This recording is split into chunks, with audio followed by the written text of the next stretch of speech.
إن الحمد لله نحمده ونستعينه ونستغفره ونعوذ بالله من شرور أنفسنا ومن سيئات أعمالنا من يهده الله فلا مضل له ومن يضلل فلا هادي له فأشهد أن لا إله إلا الله وأشهد أن محمدًا عبده ورسوله أما بعد فإن خير الحديث كتاب الله وخير الهدي هدي محمد صلى الله عليه وسلم وشر الأمور محدثاتها وكل محدثة بدعة وكل بدعة ضلالة وكل ضلالة في النار.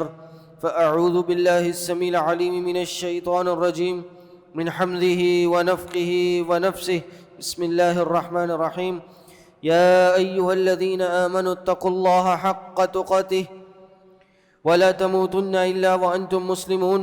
يا أيها الناس اتقوا ربكم الذي خلقكم من نفس واحدة وخلق منها زوجها وبث منهما رجالا كثيرا ونساء واتقوا الله الذي تساءلون به والأرحام إن الله كان عليكم رقيبا. يا أيها الذين آمنوا اتقوا الله وقولوا قولا سديدا يصلح لكم أعمالكم ويغفر لكم ذنوبكم ومن يطع الله ورسوله فقد فاز فوزا عظيما. وقد قال الله تبارك وتعالى في القرآن المجيد والفرقان الحميد والفجر وليال عشر. وقال النبي صلى الله عليه وسلم ما من أيام العمل الصالح فيها أحب إلى الله من هذه الأيام العشر أو كما قال عليه الصلاة والسلام. معزز سامعین، دوستو، بزرگوں، بھائیوں اور بہنوں، ہمارے دین کا ایک بہت بڑا انعام یہ ہے کہ اس دین نے نیکیاں کرنے کے لیے کئی ایک ایسے موسم بنائے ہیں کہ جن میں نیکیوں کا اجر بہت زیادہ بڑھ جاتا ہے. میں اور آپ کمزور ہیں، بہت زیادہ عمل نہیں کر پاتے، تو اس چیز کو دیکھتے ہوئے شریعت نے یہ انعام رکھا ہے مجھ پہ، آپ پہ، کہ کوئی وقت ایسے ہیں، کوئی موقع ایسے ہیں، کچھ دن ایسے ہیں، بلکہ کچھ مقام بھی ایسے ہیں کہ جن پہ کوئی خاص عمل کیا گیا اجر کے اعتبار سے کہیں گنا بڑھ جاتا ہے. اسی طرح رمضان آیا، رمضان بھی اسی قبیل سے، اور یہ جو اب 10 دن عشرِ ذی الحجہ کے مہینے کے پہلے 10 دن وہ بھی اسی طرح ہی ہیں، یہ بھی فضیلت والے ایام ہیں. تو آج کے اس مختصر سے خطبے میں ہم اس 10 دن کی مختصر فضیلت، اس میں کیے جانے والے مسنون اعمال، کچھ سلف کے اقوال، وہ آپ کے سامنے رکھیں گے. میں نے آپ کے سامنے آیت پڑھی والفجر ولیال عشر، کہ فجر کے وقت کی قسم اور 10 راتوں کی قسم. یہ اللہ تعالیٰ نے قسم اٹھائی ہے، اور یہ بات آپ کے علم میں ہونی چاہیے، جب اللہ تعالیٰ کسی چیز کی قسم اٹھاتا ہے تو اس چیز کی بڑی اہمیت ہوتی ہے. مفسرین نے یا اس آیت کی تفسیر میں یہ بات آئی ہے کہ یہاں 10 راتوں سے مراد یہ عشرہ ذی الحجہ کے 10 دن ہیں. اللہ نے ان 10 دنوں کی قرآن میں قسم اٹھائی ہے، تو یہ عام دن نہیں ہے، قرآن میں ان کا ذکر ہے. جیسے رمضان کا قرآن میں ذکر، اسی طرح ان 10 دنوں کا بھی قرآن میں ذکر ہے. حدیث میں آیا، اللہ کے نبی صلی اللہ علیہ وسلم نے فرمایا، صحیح بخاری کی روایت ہے، حدیث نمبر 969، نبی علیہ السلام نے فرمایا ما من ایام العمل الصالح فیہا احب الی اللہ من هذه الایام العشر. کوئی عمل زیادہ فضیلت والا نہیں ہے سوائے ان اعمال کے جو ان 10 دنوں کے اندر کیے جائیں. میں نے آپ نے ان 10 دنوں میں جو عمل کیے، پورا سال کے 345 دن اسلامی بنتے، ان پورے سال کے دنوں میں کیے گئے اعمال اتنی فضیلت والے نہیں ہیں جتنے صرف 10 دنوں میں کیے جانے والے اعمال. یہاں تک کہ یہ 10 دن رمضان سے بھی زیادہ فضیلت والے ہیں۔ اس بات کا لوگوں کو علم نہیں ہے۔ ہمارے یہاں چونکہ ایک ماحول بن جاتا ہے رمضان میں، اور رمضان ایک تھوڑے سے طویل عرصے کے لیے آتا ہے، تو لوگوں کے علم اور روزے رکھنے ہوتے ہیں، تو لوگوں کا جو ذہن ہے، رجحان ہے، وہ رمضان کے حوالے سے زیادہ ہے کہ یہ رمضان بہت فضیلت والا ہے۔ یقیناً ہے، لیکن اس بات کا لوگوں کو علم کم ہے کہ یہ جو 10 دن ہیں یہ رمضان سے بھی زیادہ فضیلت والے ہیں۔ رمضان سے بھی زیادہ ہمارے سلف صالحین ان 10 دنوں کا اہتمام کیا کرتے تھے۔ امام ابن تیمیہ رحمہ اللہ، ان سے پوچھا گیا، یا غالباً اور سلف صالحین میں کسی سے پوچھا گیا کہ جی کون سے زیادہ افضل ہیں، رمضان کے دن، رمضان کی راتیں، یا یہ 10 دن؟ یہ زیادہ افضل ہیں، کیونکہ حدیث کے مطابق سب سے زیادہ محبوب عمل اللہ تعالیٰ کو وہ محبوب ہے جو ان 10 دنوں میں کیا جاتا ہے۔ سوال بنتا نا پھر رمضان زیادہ افضل یا یہ زیادہ افضل؟ تو امام ابن تیمیہ رحمہ اللہ نے فرمایا کہ رمضان کی آخری عشرے کی 10 راتیں زیادہ افضل ہیں، اور اس عشرے کے 10 دن زیادہ افضل ہیں۔ یعنی اس کے دن رمضان کے آخری عشرے کے دنوں سے افضل ہیں، اور وہ راتیں بہرحال اپنی جگہ زیادہ افضل ہیں۔ تو یہ عام ایام نہیں ہیں۔ صحابہ نے جب یہ بات سنی تو نبی علیہ السلام سے پوچھا، اللہ کے رسول صلی اللہ علیہ وسلم، کیا کوئی عمل ان کے برابر نہیں آتا؟ کیا جہاد بھی ان کیے جانے والے اعمال کے برابر نہیں آ سکتا؟ یعنی صحابہ جہاد کو بہت افضل سمجھتے تھے۔ جب انہوں نے سنا کہ ان 10 دنوں میں کیے جانے والا عمل سب سے افضل ہے، پوچھا کیا جہاد سے بھی افضل ہے؟ صحابہ نبی علیہ السلام نے کیا جواب دیا؟ کہا ہاں، جہاد سے بھی زیادہ افضل ہے۔ یعنی جہاد بھی ان 10 دنوں میں کیے جانے والے اعمال سے افضل نہیں ہے۔ فرمایا وَلَلْ جِهَادُ فِي سَبِيلِ اللَّهِ، جہاد بھی زیادہ افضل نہیں ہے، سوائے اس شخص کے جو جہاد پہ نکلا، اپنا مال بھی لے کے نکلا اور خود بھی گیا، جنگ لڑی اور وہاں پہ شہید ہو گیا، نہ اپنے مال کے ساتھ واپس آیا نہ اپنی جان کے ساتھ واپس آیا۔ کہا یہ بندہ صرف برتری لے جائے گا، لیکن اس کے علاوہ جہاد سے بھی زیادہ افضل ان 10 دنوں میں کیے جانے والے عمل ہیں۔ تو اس لیے ہمیں اس کو عام نہیں سمجھنا چاہیے، ایک دفعہ پھر کمر کس لینی چاہیے، ایک دفعہ پھر اپنے آپ کو تیار کر لینا چاہیے کہ ان 10 دنوں کو ہم اللہ کے لیے اور عبادت کے لیے ڈیڈیکیٹ کر دیں۔ پورے مختص نہ بھی کر سکیں تو کم از کم کچھ پلان بنا لیں، کچھ آدھے دن کا یا خاص عبادات کا ایک ارادہ ہی کر لیں کہ چلو یار اب ان 10 دنوں میں ہم عبادات زیادہ کریں گے۔ تو یہ کرنا بڑا اہم ہے، اور یہ کہہ لیجئے جن کو کہتے ہیں کہ ایسے مواقع ہیں جن کو کھونا نہیں چاہیے، کم وقت میں زیادہ رزلٹ حاصل کرنے والے مواقع۔ تو اب آ جائیں کہ یہ اس عشرے کی فضیلت کس اسباب کیا ہیں، کیوں یہ عشرہ اتنا فضیلت والا ہے۔ حافظ ابن حجر رحمہ اللہ جو صحیح بخاری کے شارح ہیں، وہ کہتے ہیں کہ جو بات ہمیں ظاہر ہوتی ہے کہ یہ عشرہ فضیلت والا ہے، وہ اس بات سے ظاہر ہوتی ہے کہ اس میں کئی بڑی بڑی عبادتیں جمع ہو جاتی ہیں، بڑے بڑے دینی اعمال اس میں جمع ہوتے ہیں۔ وہ کیا؟ حج ان 10 دنوں میں شروع ہو جاتا ہے، 10ویں دن حج کا دن ہے، 9واں دن حج کا دن، 10واں دن قربانی کا دن ہے، روزے نبی علیہ السلام نے رکھے، تکبیر اور تحلیل تحمید یہ ان 10 دنوں میں ہے، تو کئی عبادات اس میں جمع ہو جاتی ہیں، اس لیے سب محسوس یہ ہوتا ہے، اسی لیے یہ بات ظاہر ہوتی ہے کہ یہ فضیلت والے دن ہیں۔ اسی طرح اس میں 9 ذی الحج کا دن آتا ہے، یوم عرفہ کا دن۔ اللہ کے نبی صلی اللہ علیہ وسلم نے فرمایا کہ یوم عرفہ کے دن کا جو روزہ ہے، صیام یوم عرفہ احتسب، میں اللہ سے امید رکھتا ہوں کہ یہ 1 سال کے پچھلے اور 1 سال کے بعد کے گناہوں کا کفارہ بن جائے گا۔ یہ 9 عرفہ کا دن، ایک حدیث میں آتا ہے اللہ کے نبی صلی اللہ علیہ وسلم نے فرمایا کہ سب سے زیادہ اللہ تعالیٰ جو گردن جہنم سے آزاد کرتا ہے وہ 9 ذی الحج کا دن ہوتا ہے۔ اور اسی دن کی بھی قسم اللہ نے قرآن میں اٹھائی، وَشَاهِدٍ وَمَشْهُودٍ، شاہد کی، حاضر ہونے والے کی قسم اٹھائی، وَمَشْهُود، جس دن جس جگہ پہ وہ حاضر ہو رہا ہے اس کی بھی قسم اٹھائی، یعنی 9 ذی الحجہ کی. تو یہ 9 ذی الحجہ کا دن بھی اس کے اندر آتا ہے، اس لیے بھی اس کی فضیلت بڑھ جاتی ہے. بہرحال اس کی فضیلت میں کئی ایک علماء نے باتیں کی ہیں. اسی طرح یہ 9 ذی الحجہ کے دن ہمارا دین بھی مکمل ہوا. یہ جو آیت ہے الیوم اکملت لکم دینکم واتممت علیکم نعمتی ورضیت لکم الاسلام دینا، کہ دین مکمل ہو چکا ہے، وہ بھی یوم عرفہ کا دن تھا. اور پھر کئی ایک فضائل ہیں.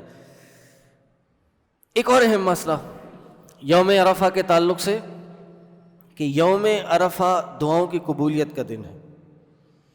یعنی یوم عرفہ سلف میں سے آتا ہے کہ وہ ایک خاص دعا یوم عرفہ کے لیے سنبھال کے رکھا کرتے تھے، اور یہ کہتے تھے کہ جو دعا ہم یوم عرفہ میں مانگتے ہیں اگلی یوم عرفہ سے پہلے اللہ تعالیٰ وہ قبول کر دیا تھا. اور یہ حدیث میں بھی آتا ہے، اللہ کے نبی صلی اللہ علیہ وسلم نے فرمایا، سنن ترمذی کی روایت ہے، شیخ البانی نے اس کو حسن قرار دیا ہے، فرمایا خیر الدعاء دعاء یوم عرفہ، دعاء یوم عرفہ، سب سے جو بہترین دعا ہے وہ یوم عرفہ کی دعا ہے. اس لیے سلف کہتے تھے وہ دعاؤں کو ذرا جمع کر کے رکھیں، یا کہنے کم از کم عرفہ کے دن عصر سے مغرب کا ٹائم مختص کر دیں دعاؤں کے لیے، کچھ نہ کریں اس ٹائم. عصر سے مغرب کا ٹائم ویسے بھی دعاؤں کے تعلق سے زیادہ فضیلت والا ہے، اور اگر جمعے کا دن پڑ جائے تو پھر تو بہت ہی فضیلت والا ہے. اس سال بہرحال نہیں پڑے گا، لیکن ویسے بھی یہ 9 ذی الحجہ اگر میسر ہو انسان کو تو عصر سے مغرب کوئی کام نہ کریں، مصلی بچھائیں اور اللہ سے دعائیں مانگنا شروع کر دیں. حاجی کے لیے تو ہے ہی، حاجی کے لیے یہ جو یوم عرفہ ہے یہ ہے ہی حج کا دن. اللہ کے نبی صلی اللہ علیہ وسلم نے فرمایا الحج عرفہ، حج عرفے کا نام ہے. عرفہ کسی کا رہ گیا، وقوف عرفہ کسی کا رہ گیا تو حج نہیں ہوتا.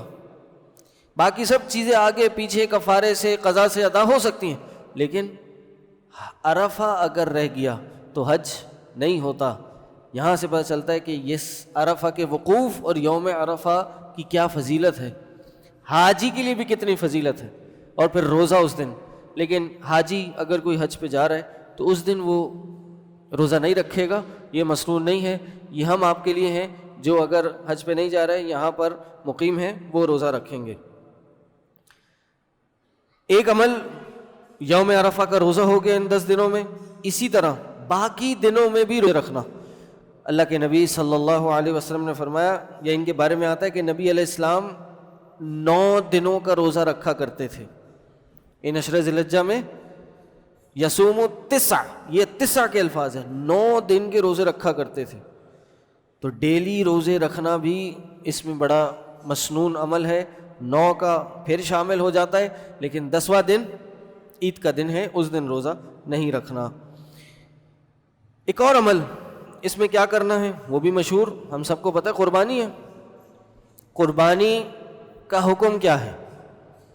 قربانی جو زیادہ بہتر رائے معلوم ہوتی ہے وہ یہ کہ قربانی جس کی استطاعت ہو اس پہ کرنا واجب ہے، اس پہ لازمی ہے.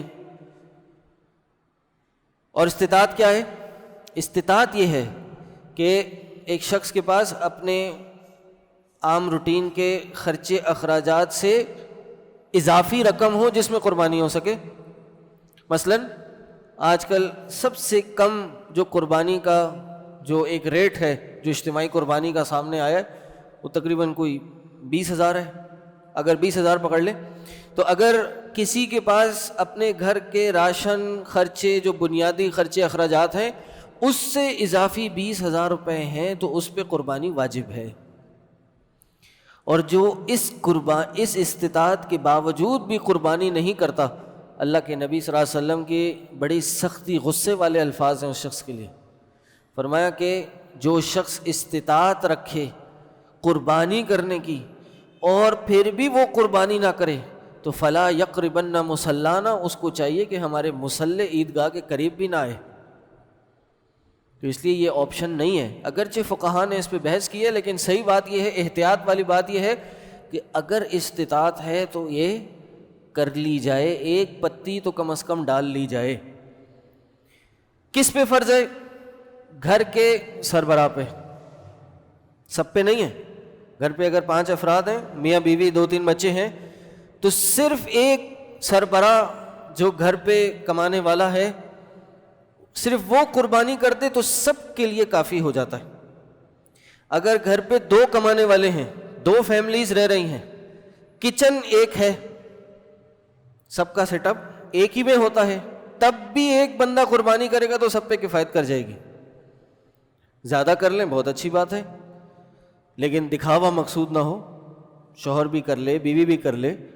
تو کہنے کا مقصد یہ ہے، ایک گھر کی ایک قربانی بھی اگر 20,000 روپے کم از کم، جو کہ آج کل ریٹ ہے، مجھے غلطی نہ ہو رہی ہو، مثالاً بتا رہا ہوں کہ اگر 20 یا 25,000 روپے جو ایک پتی ہے اتنے موجود ہیں جیب میں، تو پھر یہ قربانی واجب ہے، یہ کرنا ضروری ہے۔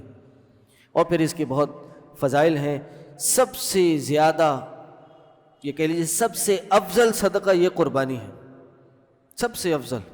اللہ تعالیٰ نے قرآن میں فرمایا قُلْ إِنَّ صَلَاتِي وَنُسُكِي، کہہ دو کہ یہ نماز اور یہ نسک، یہ قربانی میرے لیے ہے۔ قُلْ إِنَّ صَلَاتِي وَنُسُكِي وَمَحْيَايَ وَمَمَاتِي لِلَّهِ رَبِّ الْعَالَمِينَ، اللہ رب العالمین کے لیے۔ یعنی اللہ نے تمام عبادتوں کا ذکر نہیں کیا، کس عبادت کا ذکر کیا؟ پہلے نماز کا، یعنی بدنی عبادت کا، اور اس لیے کہ نماز بدنی عبادات میں سب سے افضل ہے، اور پھر قربانی کا ذکر کیا یہ بتانے کے لیے کہ یہ قربانی عمل کی، یعنی مالی عبادات میں سب سے افضل عبادت ہے۔ تو یہ کوئی ہلکی عبادت نہیں ہے۔ تمام تر جو ہم صدقات کرتے ہیں فرض زکوٰۃ کے علاوہ، ان میں سب سے افضل جو صدقہ ہے وہ یہ قربانی ہے۔ اور اسی طرح جس دن ہم قربانی کرتے ہیں وہ سب سے زیادہ فضیلت والا دن، سب سے زیادہ عظیم دن ہے۔ اللہ کے نبی صلی اللہ علیہ وسلم نے فرمایا ان اعظم الایام عند اللہ یوم النحر، سب سے عظیم دن جو اللہ کے ہاں ہے وہ نحر کا دن ہے۔ تو جب ہم قربانی کرتے ہیں تو جو پہلا دن ہے قربانی کا وہ سب سے عظیم ترین دن ہے۔ اگرچہ باقی دن بھی قربانی کے ہیں، 10، 11، 12، 13، یہ 4 دن ایام تشریق ہیں۔ ان چاروں دنوں میں قربانی کی جا سکتی ہے، کسی بھی ٹائم کی جا سکتی ہے، کوئی مسئلہ نہیں ہے، لیکن سب سے افضل دن پہلے دن کا، پہلے دن کی قربانی ہے۔ کسی کے پاس دوسرے دن پیسے آئے، تیسرے دن آئے، جہاں تک کہ چوتھے دن بھی جیب میں پیسے آ گئے، وہ جائے جانور خریدے، قربانی کر لے، انشاءاللہ وہ قربانی کے زمرے میں آئے گی۔ ہاں نماز سے پہلے نہیں کرنی ہے، نماز کے بعد کرنی ہے۔ نماز پڑھنے سے پہلے اگر جانور ذبح کر دیا تو وہ قربانی نہیں ہوگی، عام صدقہ ہوگا، کھائیں پئیں، گوشت کھائیں، کوئی مسئلہ نہیں ہے، لیکن قربانی کا وجوب ادا نہیں ہوگا۔ تو یہ قربانی کے تعلق سے بات سمجھ لیجئے۔ اور یہ قربانی ایک الگ موضوع ہے، اس پہ انشاءاللہ اس کے کیا مقصد ہے اور کیا اس کے پیچھے جذبہ ہونا چاہیے، وہ انشاءاللہ پھر کسی دن بات کریں گے۔ دوسرا عمل یہ ہو گیا۔ تیسرا عمل تکبیرات، تکبیرات، تحمیدات، تحلیلات۔ یہ جو تکبیر ہم عید کے دن سنتے ہیں، یہ تکبیر صرف عید کے دن نماز کے لیے نہیں ہے۔ چھوٹی عید جب ہوتی ہے، عید الفطر، اس میں تو چاند رات سے ہے اور عید کی صبح ہے، یہ مسنون ہے جس کی ترغیب دی گئی ہے۔ ویسے بھی تحلیل، تکبیر، تحمید، اس کی بڑی فضیلتیں ہیں۔ سارا دن انسان ذکر اذکار میں لگا رہے، پڑھتا رہے، ثواب ملتا رہے گا۔ لیکن ان خاص دنوں میں خاص فضیلت ہے۔ حضرت عبداللہ ابن عمر اور ابو ہریرہ خاص کر بازاروں میں نکل جایا کرتے تھے اور بلند آواز سے تکبیرات پڑھا کرتے تھے، اور حدیث کے الفاظ ہیں کہ بازار والے بھی ان کو دیکھ کے تکبیرات پڑھنا شروع کر دیتے تھے۔ اسی لیے اللہ کے نبی صلی اللہ علیہ وسلم نے جب ان 10 دنوں کی فضیلت بتائی تو آخر میں یہی فرمایا فَأَكْثِرُوهُنَّ مِنَ التَّحْلِيلِ وَالتَّحْمِيدِ وَالتَّكْبِيرِ، او کما قال علیہ الصلوۃ والسلام، کہ جب یہ دن پاؤ تو اس میں کثرت سے تحلیل، تکبیر، تحمید کرو۔ تحلیل کیا ہے؟ لا الہ الا اللہ۔ تحمید کیا ہے؟ الحمدللہ۔ تکبیر کیا ہے؟ اللہ اکبر۔ تکبیر کے جو صیغے ہیں، جو جملے ہیں، وہ ہم سب کو پتہ ہیں، یہ کثرت سے پڑھیں۔ تو یہ عام دنوں میں تو کبھی بھی پڑھنا ہے، لیکن خاص تکبیرات یہ 8 ذی الحجہ سے شروع ہو جاتی ہیں۔ 8 ذی الحجہ سے لے کے 13 ذی الحجہ تک یہ جو حج کے ایام اور اس کے بعد ایام تشریق ہیں، ان میں خصوصی اہتمام کے ساتھ کثرت سے تکبیرات پڑھنی ہے۔ ہر فرض نماز کے بعد ائمہ مساجد پڑھتے ہیں، آپ بھی پڑھیں، وہ نہ بھی پڑھیں، ان کی آواز نہ بھی، ایک روٹین بنائیں، ہر نماز کے بعد تکبیرات پڑھیں۔ تو یہ کام مسنون اس اعتبار سے کہ نبی علیہ السلام نے اس کی ترغیب دلائی ہے۔ باقی اور جتنی بھی عبادات ہیں، جو بھی عبادت ہم سمجھ سکتے ہیں، وہ اس حدیث کے عموم میں داخل ہیں کہ ان 10 دنوں میں کیے جانے والا عمل سب سے زیادہ محبوب ہے۔ کوئی بھی عمل ہو جو دینی ہو، ثواب کا کام ہو، اس کا اجر اور اس کا ثواب ان 10 دنوں میں بڑھ جاتا ہے۔ یہ جو 3 اعمال بتائے یہ تو وہ ہیں جو خاص الگ سے بتائے گئے۔ باقی عمل بھی ہم کر سکتے ہیں جس میں، بلکہ کرنے ہیں، جس میں قرآن کی تلاوت ہے، ذکر اذکار ہے، توبہ استغفار ہے، عام صدقات خیرات ہیں، صلہ رحمی ہے، اچھے اخلاق کا مظاہرہ ہے، یتیموں مسکینوں کی بیواؤں کی مدد ہے، لوگوں کی مدد اور ان کی خدمت کرنا ہے۔ کچھ بھی کریں، نیکی کا کام ہو، کثرت سے کرنے کی کوشش کریں۔ لیکن ایک عمل